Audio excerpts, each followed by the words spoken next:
All right, man. Let's talk about Jalen Green and Cade Cunningham last night. They went head up. Let's look at their stats and all that other stuff. So give me one ticket. Um, so Jalen Green had a moment, but one of the things that was pointed out that I noticed was that Jalen Green didn't take the assignment of guarding Cade Cunningham. Okay, that's one thing that I did notice. He did not take the assignment. I don't know how many people peeped that. I'm not gonna talk about Dwayne Casey. I talked about him enough yesterday, man. So, maybe I do a live today, but yesterday I talked about him enough, man. He is an ultimately terrible coach, especially offensively, right? But so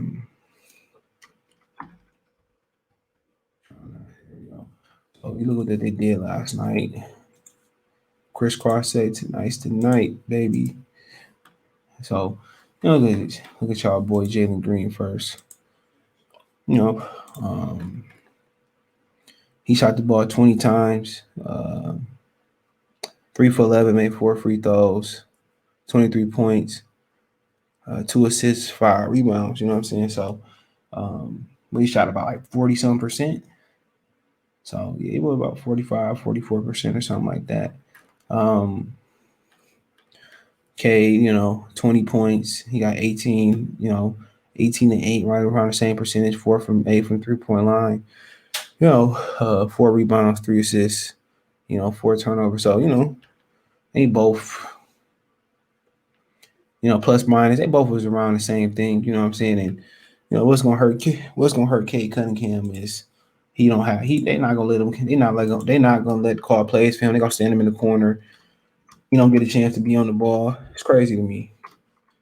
It's crazy to me, man. So that's the thing about to me that he just stand in the corner. He don't get opportunity to be in the pick and roll and create for nobody else. Shit, the offense, they don't even call plays for him. I don't care how hot Jeremy Grant was. He was just sitting in the corner last night, but Green was getting an opportunity. The Rockets was, they was pushing the pace, and that was a good thing about the Rockets last night. They pushed the pace, man, and the Pistons don't push the pace like that. But I'm not pointing out. But Jalen Green didn't want to take the challenge of he didn't want to take the challenge of guarding Cade, especially when I'm gonna tell you what I really was able to pinpoint that when he dunked on Cade or blew past Cade and dunked. He did not. He did all that talking, but after the technical fouls, he did not guard Cade. You gotta remember, Cade a little bit more had more weight on him, but they're about the same height. You know, why do you even tell the coach, what, I'm gonna take this challenge and I'm gonna guard Cade Cunningham? He didn't say that. He didn't say that, bro. That was my issue with it. He doing all that yelling and screaming, dunking and hitting the backboard, hanging on the rim. You know, why didn't you?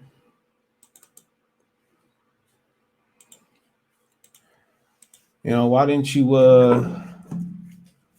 take the challenge of stopping him? Let's let you know it's chinks in his armor right then and there, but still a phenomenal player. You can't take nothing away from him. Quick, athletic, but one game ain't gonna define the rivalry. Say what you want to say. One game is not going to define this rivalry. Say what you want to say. It's not going to define it. As much as some people wanted to define the rivalry, it won't. It won't. But one thing I noticed, man, was this man did all that woofing and stuff and didn't want to take the challenge. Regarding this, man, that's one thing that bothered me. You can't do all that woofing and all that hollering and screaming, and you get to the other end and you don't want to guard them. But it's a lot of things that factor into it's a lot of things that factor into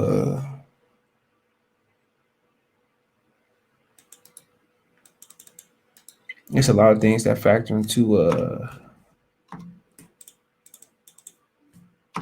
how good they gonna be.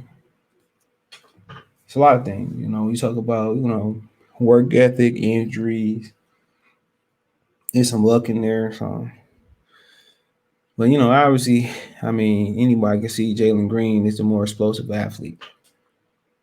And we obviously see, contrary to what some people believe, coming on the show and in the chat, he's more than a dunker. I think we can establish that right now. You know, he's more than a dunker. So, to me, that's the great thing. It's a good thing for him. But like I said before, man, at least some of these dudes, at least some of these dudes got some dog in them. You know what I'm saying? And that's a good thing to see.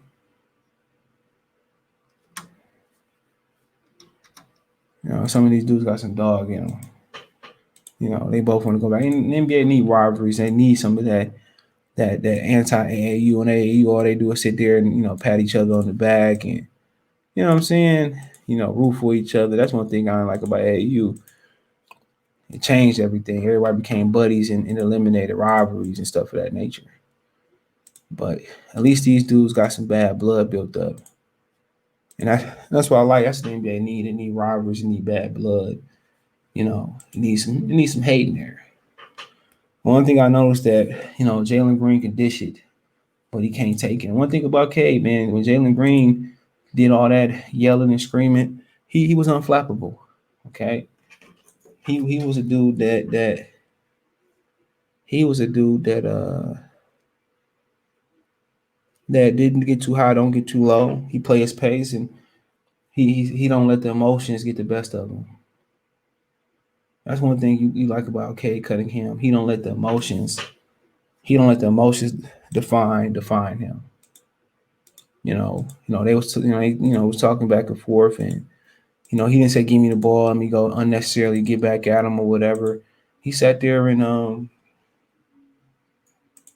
he did what he was supposed to do.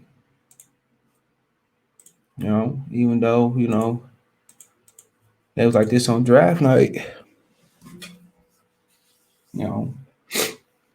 they gonna be competitors, and that's what you love about it, the competitive nature of it. But what you love about Cade, he didn't get emotionally invested in that. That's what you love about Cade. He wasn't emotionally invested. He played his game, and also if you paid attention to the Detroit Pistons, man, players was backing up Cade. They after when Jalen Green started getting loud and talking, if you notice, man, a lot of the Pistons took the challenge. A lot of Piston players took the challenge of shutting Jalen Green down too. And he took the challenge of having their brother back. So to me, that was beautiful, man. And people paid attention to that part of the game. But like I said, they're gonna be linked forever, like it or not. But this is gonna be a long battle, a long war. And they both could be successful. They both all perennial all-stars, superstars, whatever it may be. It's gonna come down to winning championships.